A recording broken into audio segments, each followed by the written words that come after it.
കഴിഞ്ഞ ദിവസം സൗദിയിലെ റിയാദിനെ ലക്ഷ്യമാക്കി ഇറാൻ നടത്തിയ ആക്രമണത്തിൽ പരിക്കേറ്റ ഇന്ത്യൻ പൗരൻ കൊല്ലപ്പെട്ടു. അസീസിയക്കടുത്ത് സനയിയിൽ മിസൈൽ ഭാഗം പതിച്ചാണ് ഇദ്ദേഹത്തിന് പരിക്കേറ്റത്. ഇന്ത്യൻ എംബസിയാണ് വിവരങ്ങൾ പുറത്തുവിട്ടത്. ഇതോടെ ഇറാൻ ആക്രമണത്തിൽ കൊല്ലപ്പെടുന്നവരുടെ എണ്ണം 3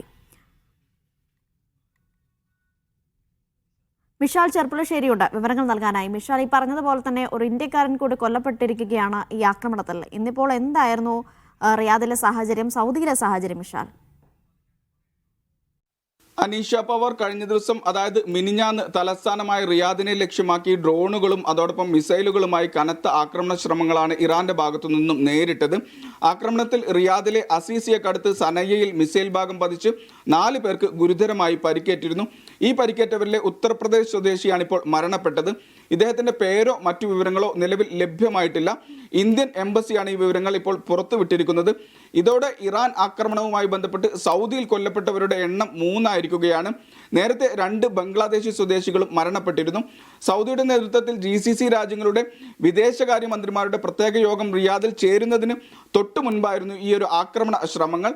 സൗദി ഇതുവരെ നേരിട്ട ആക്രമണങ്ങളിൽ ശക്തി കൂടിയ ആക്രമണങ്ങളിൽ ഒന്നായിരുന്നു നേരിട്ടത്.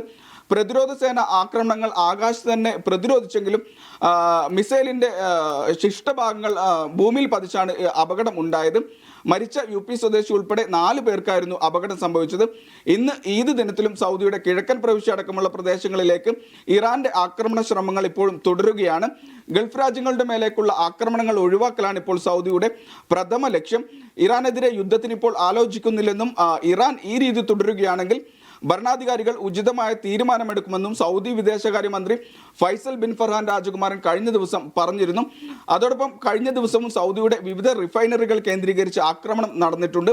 സൗദി അരാംകോയിലെ എണ്ണപ്പാടങ്ങൾക്ക് നേരെയുണ്ടായ ആക്രമണ ശ്രമങ്ങൾക്ക് പിന്നാലെ സൗദി ഇപ്പോൾ ക്രൂഡ് ഓയിൽ കയറ്റുമതി ചെയ്യുന്നത് ചെങ്കടൽ തീരമായ യാമ്പു വഴിയാണ്. ഇവിടെയുള്ള സാംറാഫ് റിഫൈനറിയിലേക്കും കഴിഞ്ഞ ദിവസം ആക്രമണ ശ്രമം നടന്നിരുന്നു. ഇതിൽ ഒരു ഡ്രോൺ നേരിട്ട് പതിക്കുകയും ചെയ്തിരുന്നു. US കൂടി പങ്കാളിത്തമുള്ള ഒരു കമ്പനിയാണ് ഈ ഒരു ആക്രമണം നടന്ന സാംറാഫ് റിഫൈനറി. ഗൾഫ് മേഖലയിലെ US പങ്കാളിത്തമുള്ളതോ അതല്ലെങ്കിൽ US സാന്നിധ്യമുള്ളതോ ആയ സ്ഥാപനങ്ങളെയും അതോടൊപ്പം കമ്പനികളെയും സൈനിക കേന്ദ്രങ്ങളെയും ലക്ഷ്യം വെക്കുമെന്ന് നേരത്തെ തന്നെ ഇറാൻ അറിയിക്കുകയും ചെയ്തിട്ടുണ്ട്. ഏതായിരുന്നാലും നിലവിലെ സാഹചര്യത്തിൽ ഇപ്പോഴും ആക്രമണങ്ങൾക്ക് യാതൊരു കുറവുമില്ല. യുദ്ധം 20 ദിനം പിന്നിടുമ്പോഴും ഇപ്പോഴും മേഖലയിലെ റിഫൈനറികളിലും അതോടൊപ്പം തന്നെ സൈനിക കേന്ദ്രങ്ങളിലും ജാഗ്രതാ നിർദ്ദേശം തുടരുകയാണ്. അനീഷ പവാർ.